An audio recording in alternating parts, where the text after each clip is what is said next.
I think I have to cut my hair. I mean, it's grown a bit long, and what do you think? I mean, it grows in a weird way. I mean, it gets flat here and gets all huge, and it accumulates on the side of my head. Basically, I look like Shirley Temple. Yeah, I know. I think I know Shirley Temple. Or a guy. When I cut my hair, it was just like really puffy, but now it's growing out. And it's just or a guy who dresses like Shirley Temple at the very least. So I have to cut my hair one of these days, as well as something else. So here we are. No, wait, that's wrong. Don't. Here we are. Woo, excitement. Alright, so we are recording this video, all professional-like. I didn't know you started recording. On Skype, yes, we have started recording. I recorded the bit with the hair because it was so necessary, to create a, funny... Alright, Steven Universe is a good show. Context, give you a visual context, because so you can see that I have hair and all that. So, since we're at it, recording this video and all that, I can show you some crazy stuff. Look, this is God, splashy here. My God, the respect that I had for you, just goodbye. Oh, my dog just off my bed. And I have this Fallout Vault Boy Bob hen. I have a pair of Pokemon plushies just littered all. Yeah, how cute it is. Yeah, so yeah, speaking of respect. And also I have a flashlight. Okay, enough of that. 50 Shades of Grey, everyone's favorite book. Why would a girl your age read 50 Shades of Grey? You should be reading Twilight. I have Eclipse right there. I'm no better. Sure, whatever. Oh, anyway. I promise it's a joke. I was given that as a joke. I'm sure that book is a big fat joke anyway.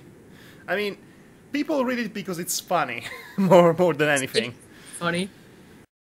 Yeah. You know what? I'm not gonna lie, it's not an awful book. Okay, no, funny. Movie series. Here's what I mean. Here's what I mean with funny.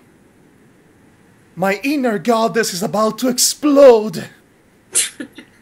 Summarized it for you.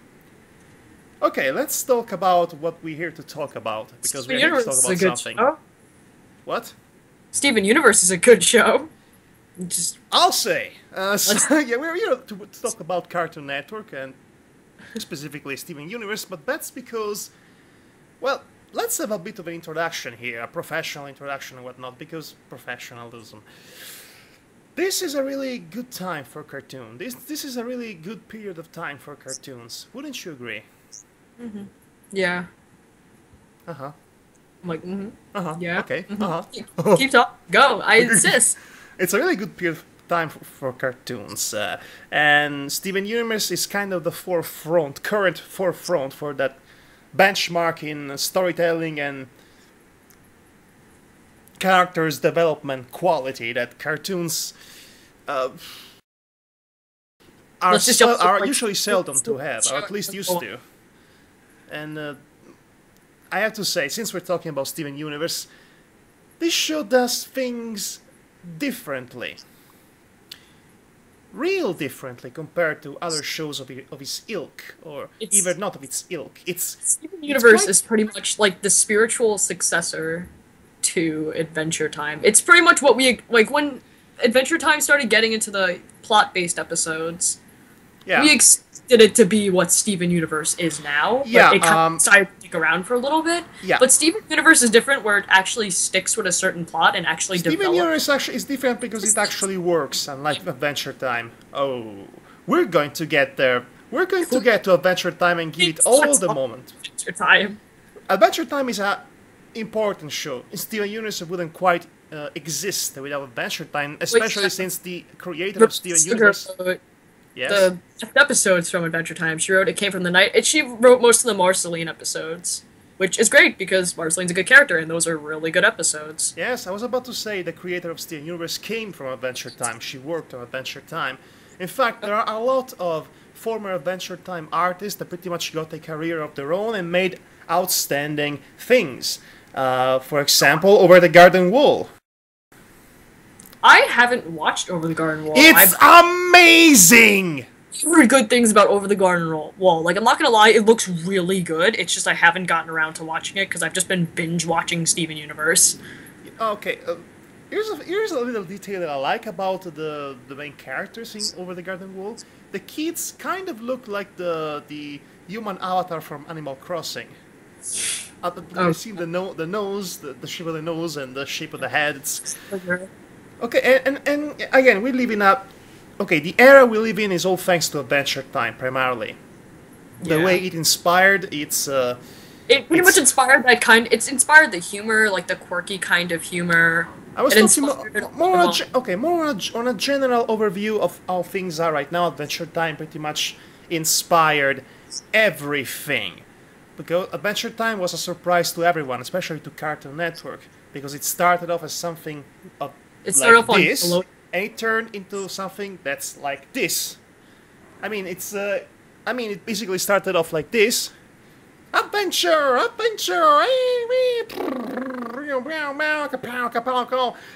Fantasy empowerment, nostalgia, video games are cool, and yeah, Adventure Time, come on, grab your friend. And then it became... You're like, this. what figure and then can it became this.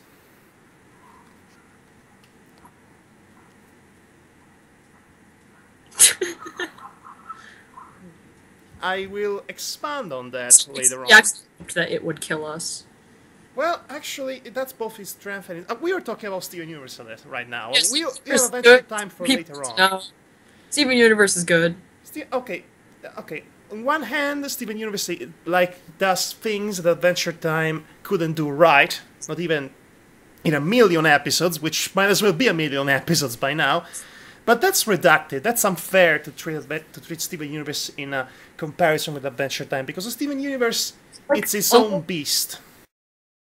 Like, although they have a lot of similarities, Steven Universe has become its own little thing. It's not just, oh, it's that show that reminds me of Adventure Time. No, and I'll explain you why. Okay, first of all, Steven Universe was planned to be like this from the very beginning, and it shows, unlike Adventure Time, which, like I said, it was a surprise for everyone, and it evolved as the years went by. Unfortunately, it was milked to death, and it finds itself in this particular position in which the writers don't quite know what to do with it. Or at least that's the impression that I get. Because there was never a plan to begin with. There are occasionally some arcs that only serve the purpose of confusing me even more, because right now the timeline of Adventure Time is so utterly confusing, it makes me pull my hair. Steven Universe. We're talking about Steven Universe. When you watch Adventure Time, if you've watched Adventure Time if you watch it like regularly and you watch it from beginning to end, you can tell it was supposed to be this cute little quirky show about a boy and his dog, and they go on adventures. But you can see as it evolves, it tries to adopt more of a centralized plot, and it doesn't. No. The problem with Adventure Time is that it has a million plots with a million other subplots that don't seem to go in any direction whatsoever. That's pretty much saying it's trying to develop. It's trying to become, like, I'm not sure how to explain this. It was supposed to be this little one-off kind of show. That's why it was that's why it took everyone by surprise. It became a pop cultural juggernaut, and it became so big that the writers cannot handle it anymore. And while artists and minded creators that began working at Adventure Time went on to do their own things, including Steven Universe, including Over the Garden Wall, including Bee and Puppycat on Cartoon Hangover. Don't even talk to me about that anymore. Yeah, I had high hopes for it, but then I saw the freaking crab obsessed with cleavage, and a part of my soul died. When you compare the pilot to the actual episodes, like you can see like people like it's all you can tell like without even knowing the production history of Bean Puppy Cat, you can see that a lot of the original crew kind of left. I mean, we have a new animation style. It feels like it's not even the same show because it kind of isn't. But here's the thing: I actually like the art style better now. But style, it's just the whole feel of the show kind of changed after Steven Universe. Steven Universe. We're talking about Steven Universe. Bean Puppy Cat, not really. Okay. Here's why Steven Universe is the best show, the best animated show that currently airs on Cartoon Network, and possibly anywhere else. Basically, it all harkens back to two fundamental aspects of it. One, how the characters are written and presented, and two, how the narrative works around these characters. First of all, this series, at first you might think, and that's what I thought it was going to be, a classic fantasy coming-of-age scenario, in which there is this child that has a destiny to him, and he has his mentors that are supposed to bring out that destiny of him, and he has a destiny to fulfill, coming-of-age, destiny, hero's journey, blah blah blah blah. It's not like that at all, which is refreshing, to say the least. Instead of a coming-of-age journey, which, well, there is an aspect of growth in the main character, this is more of an emotional journey, an emotional discovery and exploration of the characters. This is a character's piece at its core. And what we do have is something that we are seldom to have in any show or in any movie or in any form of storytelling nowadays. We are characters that are that aren't just growing up as characters with, say, new pieces that are going to be added to their core personality as they grow and learn. No, we have already emotionally complex characters that are emotionally complex since the very beginning. And the beautiful thing about this show is that we get to peel the layers and layers upon layers of their emotional complexity, episode by episode, and we get to see what makes them tick, what are they made of, emotionally speaking, emotionally and psychologically. The best aspect of this show is the discovery of what make these characters what they are today, which are already complex characters to begin with. So what I'm saying is that instead of a character that starts off as an archetype and eventually grows into a completely different character with time, which is something that happened to Finn, we have already fully formed complex individuals, and the beauty of it is discovering exactly how complex they are as the series goes on. So apart from Steven, who is a child and is still growing up, clearly, all the adult characters, the gems, his father, even the citizens of the town, they all have interesting backstory and backgrounds to some varying level, because they all are complex, third-dimensional individuals that are waiting to be explored, and they are waiting to be presented to us, the audience. And we are invested in this story, we become invested in their own story at a fundamental emotional level. And we get to see how everyone affects the growth and personal, emotional and psychological growth of Steven himself. So at its core, this is a character's piece, and it's the story of a dysfunctional family that tries to understand how to work things out. And you know, there are aliens, monsters, and Dragon Ball Z fusions thrown in the middle. So that's one of the reasons why this show is so good. The characters are written to be complex and well defined from the very beginning. We don't know that just yet, and we get to discover that piece by piece. And the second beautiful thing about it is how the story functions compared to these characters, because usually in episodic narration, 99% of the time, you have a predetermined narrative and characters that are thrown into the narrative and have to go along with what the stories say they're going to do. the best shows out there are like this, even Avatar the Last Airbender. What we do have here is the opposite. It's a story that's built around the characters. The story is all about what the characters did, and are going to do. It's the story that comes after the character and not the opposite. See, the odd thing about not Adventure Time. Steven Universe, damn it! It's the better show, but the odd thing, I'm surprised that Steven Universe does as well as it does with the fan base that it has, because usually what networks have in mind, because there's not a lot of story-driven shows directed at children, is because networks they don't want you to wait for like the first episode of that story arc to go and then build onto it. They just want you, if you watch the show, they want you to understand everything. They want you to get hooked on it instantly. But if you don't know what's going on because they're in a story arc, which most children's shows don't even bother doing. No, here's the thing, and this is the good thing about Steven Universe. It doesn't have a classic narrative or a classic deal, so to speak. It's a characters piece. The characters are the epicenter of the story.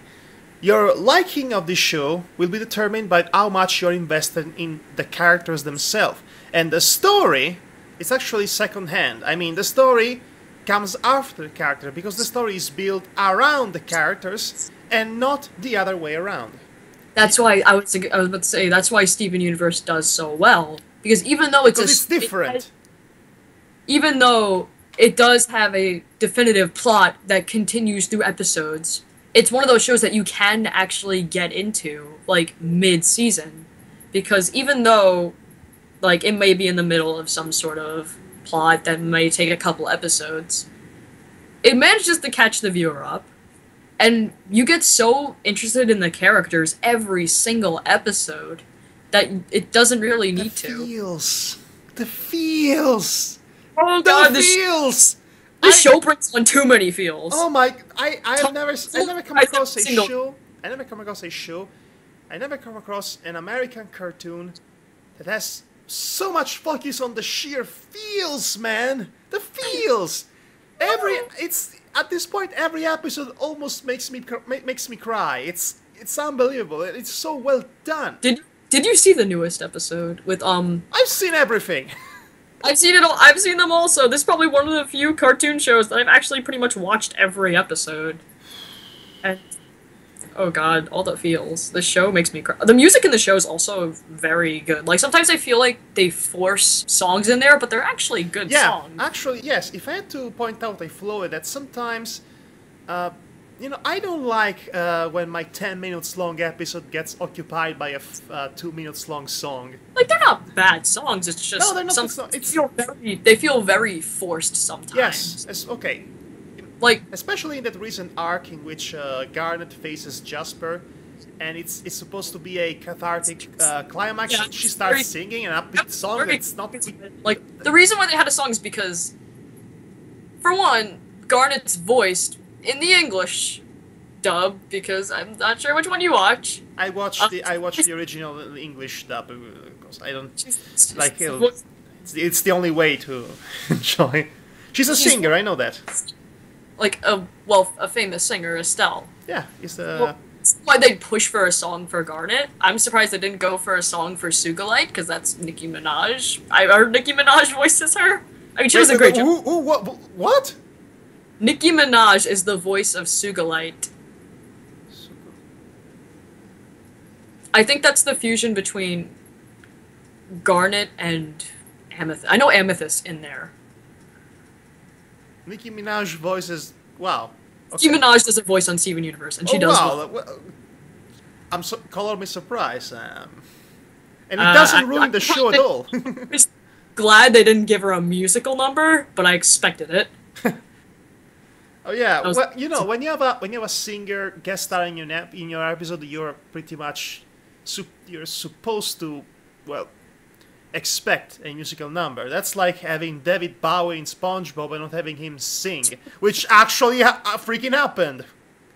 I don't watch SpongeBob. Yeah, I stopped watching SpongeBob I'm pretty sure everyone did at this point, but Yeah, I'm surprised it took them this long to that long to give Estelle a yes, but song. okay, let's talk about these characters a bit more in depth because Lapis there is a lot to Lazuli. say, really, because we established that this is a characters piece. It focuses on the characters and their own journey, personal journey, and their own and the past, and how all of that affects Steven Universe as a whole. Because at the end of the day, the show is titled Steven Universe. Spoiler alert, let's talk about that lesbian kiss that happened. Let's talk about the freaking fact that Garnet is a literal lesbian relationship, and the show not only acknowledges that, but it downright tells you. From genders! You can't say that! Actually, I can, because now I believe gay marriage is legal in your country. Well, yeah, it just got legal, like a couple days ago, and yeah, I'm pretty sure at this point this show is currently the most progressive argument pro gay marriage at the moment.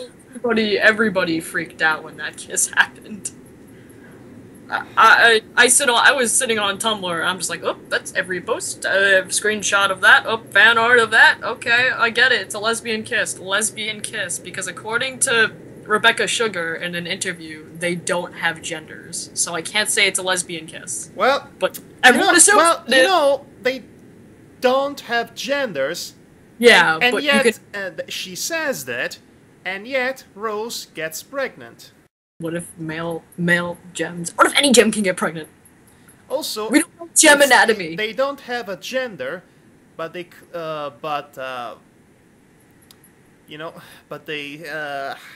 there's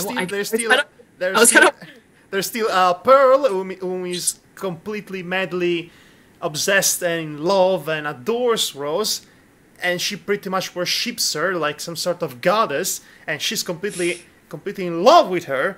And if they didn't have, and also those two that form the Garnet fusion, they literally cannot live without each other. They are a literal love union.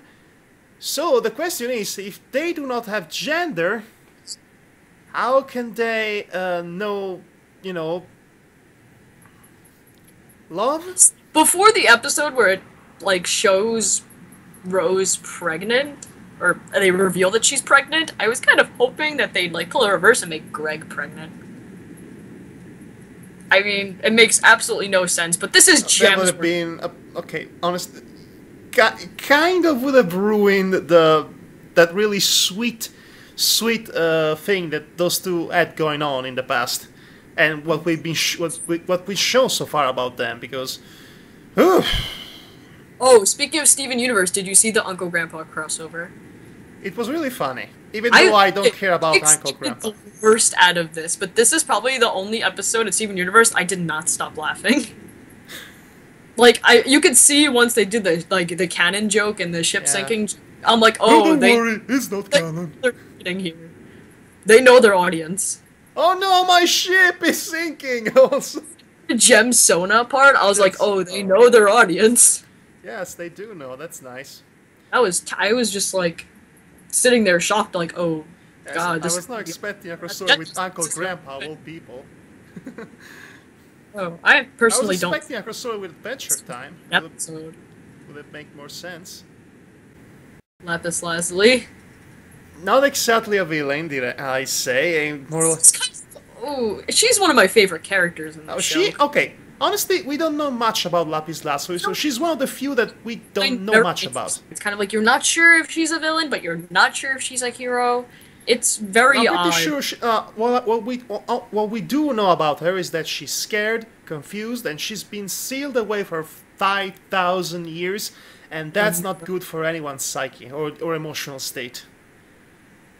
What kind of confuses me is that why did she choose the route of sealing herself along with Jasper, that messed up fusion, deep within the sea, when in fact they could have easily defeated Jasper at that point, since she was already weakened. My working theory is that she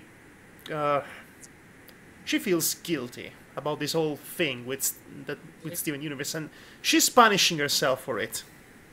She's such a. I'm doing a cosplay of her. I love her so much. It's one Anyway, of those characters that you irrationally love for some reason.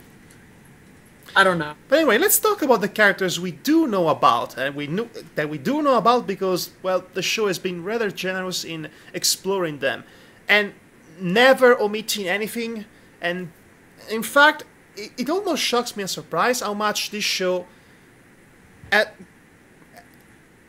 how much this show has the guts to actually present to you, what this show has the guts to share with you about these characters. It doesn't dance around their own issues. They are so well defined at this point in time.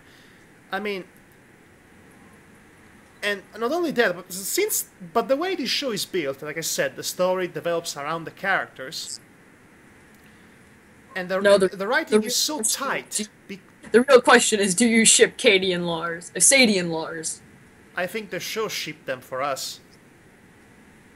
I don't know. I don't know if they're like joking that they might ship them or they're actually shipping them. It's not very I mean, clear. it seems obvious that there was a somewhat of a awkward romantic involvement between the two, but at this point, I'm sorry to say, I like them, but at this point in time, they are the least of my thoughts when it comes to this show.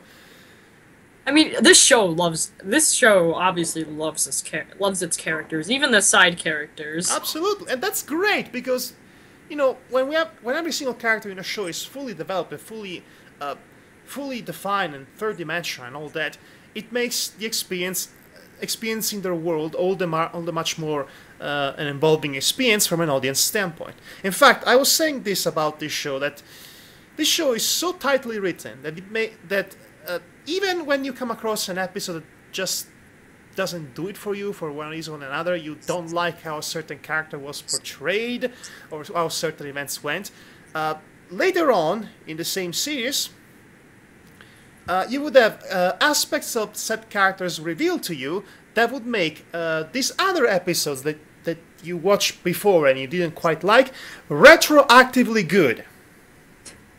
For example, there was this episode in which it's revealed that Pearl likes to watch Steven when he sleeps, which creeped me out, and at the time I thought it ruined the character.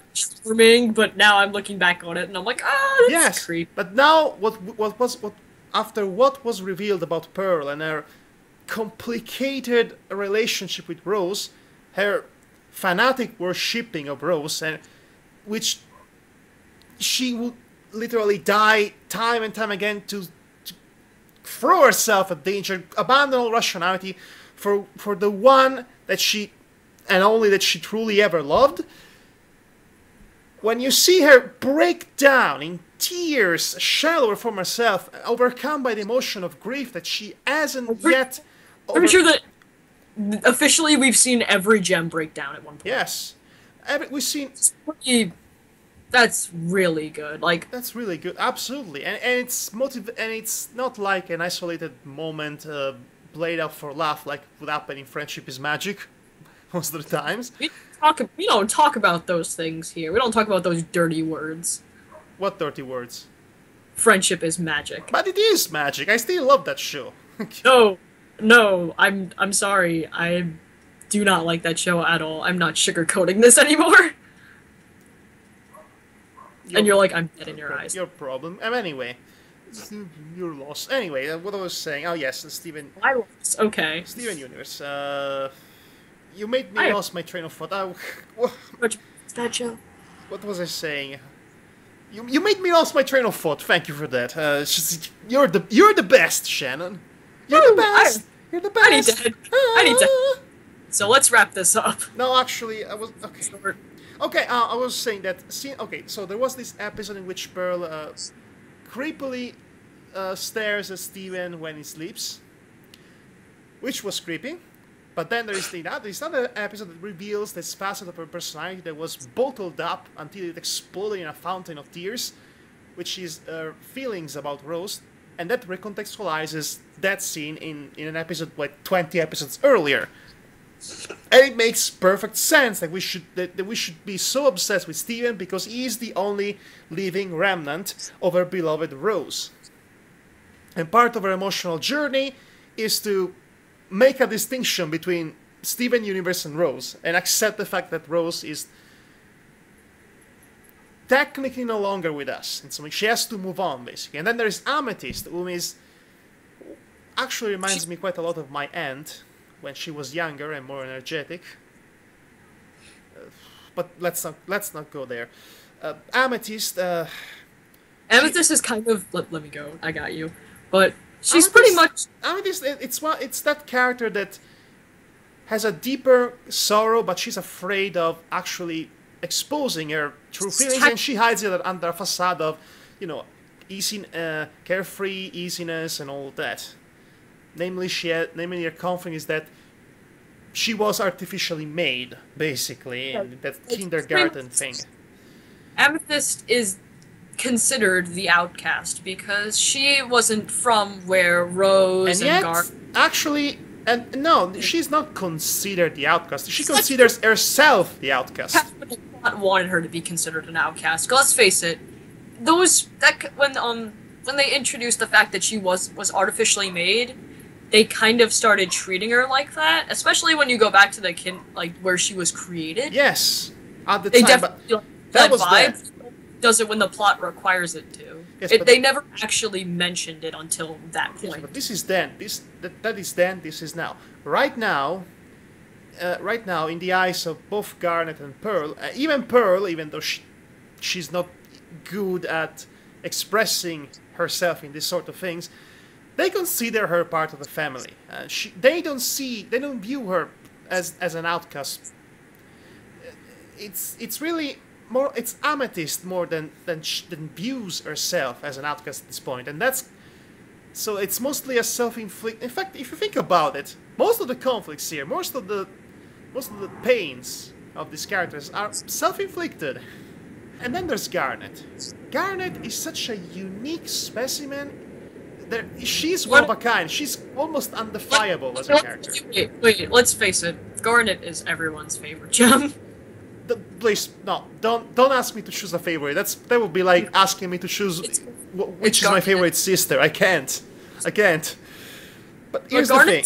Garnet is the most interesting on a thematic level because, okay, so she, like I said, all this. She was initially presented to us as this stoic individual, and you might think in your head, because you've seen this character millions of times, she is the classic stoic individual that's not good in touchy feels kind of things, and she bottles up her emotions, and she has to look tough because she has to be a leader. That's not exactly the case. Garnet is literally a love union between two gems. We established that. She's a fusion made of love. Yes. No, you can cut out the quotation marks. There is no need to that. This is pretty much all established as openly as it gets.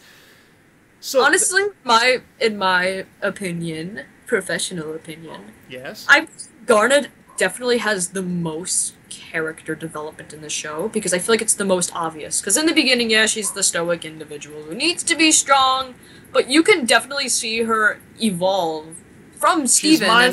It's subtle, but she smiles a hell of a lot more now.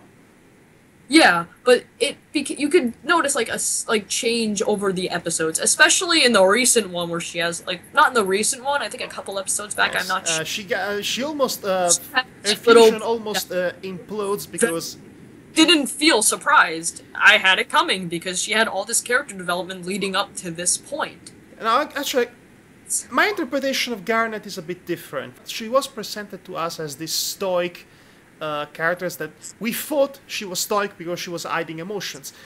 I don't think that's the case. Consider the nature of her existence. I think she was not hiding her emotions. To maintain a fusion, one has to be in perfect emotional harmony between the two parts.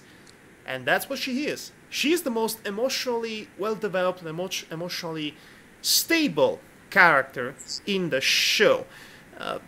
And she is that because she is a love union. When two halves are united and they are in an inner peace. And for that reason, she doesn't need to express emotion in some over-the-top fashion. She is subtle about it because ideally she has achieved inner peace.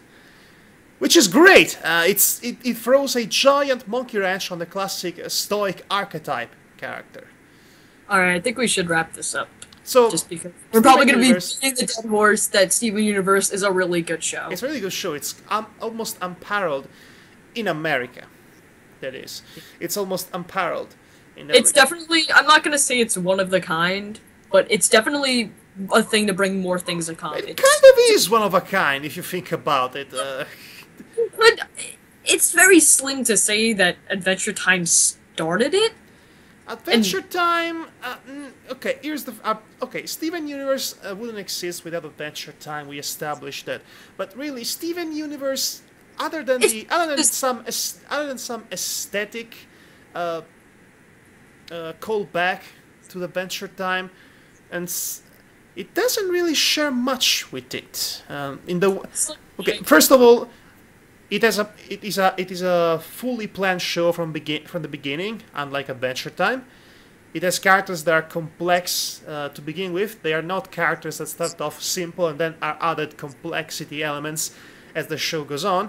So that's another thing that's different.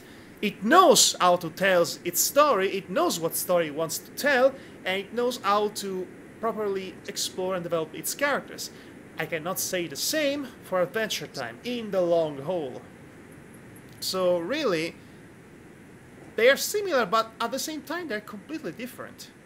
It's like... Absolutely, but I really hope there's more shows like Steven Universe that will come out that actually is more character-based, but also has a formative plot that you can enjoy. Gravity because Falls. It's like some character, like Falls. based shows. Gravity Falls. Ooh, I watched a little bit of Gravity Falls, and I thought it was the one with the dating sim. Yeah. Everyone's favorite episode. Yep. And I loved it. That was such a great episode. It's probably my favorite episode as a whole. Mostly because it reminded me of Five Nights at the end, but... yes, I was about to say that. But... talking about that. No more Five Nights ever again, please. They're making a Five Nights at Freddy's film. They're making a film, and there's a fourth game coming out, and Freddy is actually a time-traveling demon from hell. Okay, I don't care. I don't care either. So off the band, this indie game franchise has become the paranormal. It's the paranormal activity of indie gaming. Let's face it. My opinion of Five Nights, it's just it's a good horror game. It was definitely something that was different. It's not actually that much. Okay, it's a scary game, but it's not a horror game, if you know what I mean. It's an alright horror game for what it is, just because we really don't have much to... here's the thing. The first game was pretty much a satire. Yeah. It was Night Trap mixed up with Chuck E. Cheese, and the horror element was the anticipation of the jump scare. Now there was an atmosphere of complete powerlessness that intrigued me about it, but that's about it. It became a quote-unquote horror franchise with the second game. Once Colton realized, hey, this thing is successful, let's turn it into freaking Paranormal Activity and make a million sequels. Oh, the fandom itself is just kind of gross. Okay, so here's a funny thought. The Toho fandom, it took 10 years for becoming what it is today. The Brony fandom, it took 3 years to become what the Toho fandom is right now. Mm-hmm. The FNAF fandom, it took less than 1 year to become what the Brony fandom is right now. Pretty much. So that should give you an idea. But anyway, let's go back. Okay. Yeah, let's wrap this up. No, we are done with Steven Universe. Well, I have to get going because I have work. Apparently, they want me back. So let's wrap this up. Adventure Time's not important. We'll get to Adventure Time in another episode. Oh yes, we're going to talk in length about Adventure Time. Its merits, its flaws, what does and does not work for me, and for you, and for everyone. But I'm going to tell you this, just to whet your appetite. Adventure Time. I've been watching this show for years. I would watch it for a while, then I would stop, sick of it, then I would start again, intrigued again, and then I would stop with it, again, disappointed and all that. And to this very day, it's the only show, it's the only animated show, animated or otherwise, that I still can't decide if it's good or not. It's the only show that I still don't know what to make of. And I tried, and this frustrates me so much. But we'll get to Adventure Time another time. Another time Adventure Time, so many times. So, thank you everyone who's watching. Ending quote, Adriano, go. Yeah, so I guess there's only one way to end this. We are the crystal gems. We'll always save the day. And if you think we can't, we'll always find a way. As long as the people of this world believe us, Garnet, Amethyst, and Pearl, and Steven!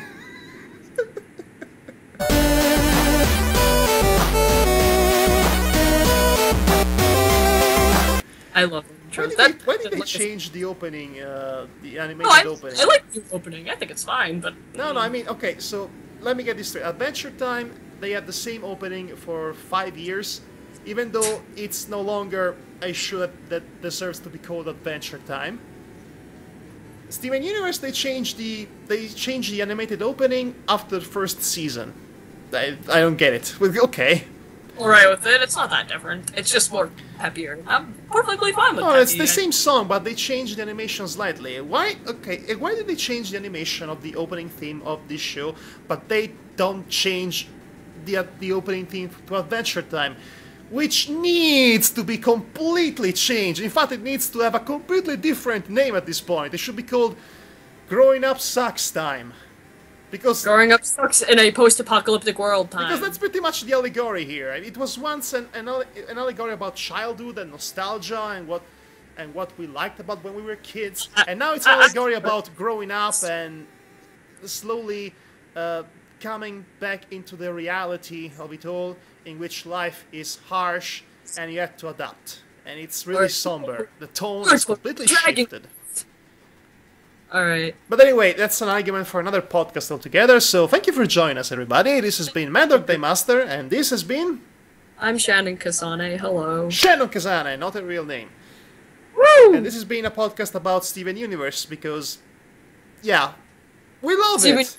Good show, watch it, please. I think I've stressed that enough. If you're not watching, if you're one of those 2 people left in the world who are not watching it already, I'm talking to you, Ross. Watch it right now. Oh, Ross hasn't watched it? He does. He doesn't have I cable. told him tonight I'll yell at him to watch it. He doesn't have cable, and he's, he's an otaku. Who cares about anime? I'm done with anime, basically. Yeah, it's not like I review anime or anything. Okay, but actually, I have one last thing to say before we actually close shop, definitely. Alright. I have a confession to make here, because I did not actually get to like Steven Universe up until the 13th episode. Yeah, I did not that much care for it up until the 13th episode, because like I said, once we get to see what these characters hide within their facades and what the emotional depths of their conditions, it becomes really interesting and you cannot stop watching it for 1 second. But the first episode were kind of there for me. From my perspective, it looked like we had this child that was good-natured, but it didn't quite had the discipline he required, because it didn't seem like he was receiving the proper training, and his parents were complacent about it and were a bit patronizing to him. That's what it feels like. But then, again, you get to the good parts and the emotional development of this character. You even get to learn why they treat Steven the way they treat him, because they don't quite know what to do with him. I would say, when I first watched Steven Universe, I'm snowed in my house, I have nothing to do, I see that Mirror Gem was the first episode I watched, which is why I like Leslie so much. That was the first episode I watched. So they were showing Mirror Gem for the first time, and I watched it, and I instantly fell in love with this show. I had to watch it. After I watched Mirror Gem, I watched Ocean Gem, because I think it was back-to-back, I'm not sure. I'm not sure if it was the first time hearing it. But I watched the entirety of that series up to Ocean Gem, and ooh, I loved it so much. But yeah, Steven Universe is good. Everyone go watch it, please. You know what's my favorite episode? What's your favorite episode? Okay, the episode in which Pearl actually breaks down in tears for the first time at the memory of Rose, which started off simple enough with Steven knowing things about Rose that Pearl did not know, such as her secret places, and eventually Pearl breaks down in tears, and the last seconds of the episode are just her and Steven doing funny things together as a musical, as a soft musical instrumentation plays in the background, and it's a really cute montage, and I was crying, blabbering like a baby. Oh man, this show. Alright, so... Yes, yeah, Steven Universe is good. We had the salutations 10 minutes ago, so... Salutations, viewers. Salutation, viewers. Goodbye, good night, and see you next time, man. Steven Universe, man. Talk about children's TV shows. Yeah, that's... I mean, if Steven Universe is a show aimed at children, jeez. Shannon and Madhog critically rip apart TV shows and sometimes like them. Yeah. You know what's a good TV show for adults? You should watch Rick and Morty. I love Rick and Morty. It's fantastic. Let's talk about Rick and Morty for the next couple of hours. You know what's pretty sad? Never watched Back to the Future. I know it's based off of Back to the Future. I've never watched any movie. Don't kill me, please. Tune in next episode when Dog tells me. Okay, this might shock and surprise you, but I am not the biggest Back to the Future fan. I never saw... I actually don't really care about Back to the Future. Oh, you're gonna get more hate than me. But I like Rick and Morty. Rick and Morty seems really cool. Let's talk about that next. Let's talk about that after Adventure Time. Yes, well, we're still on a Cartoon Network and bandwagon, so to speak, even though it's technically Adult Swim. Hey, it's the first Adult Swim show that doesn't suck! in years! Oh, Adventure Bros. Turn down. After a while, it gets old. Like, I'm not gonna lie, it's an okay. End this podcast right now.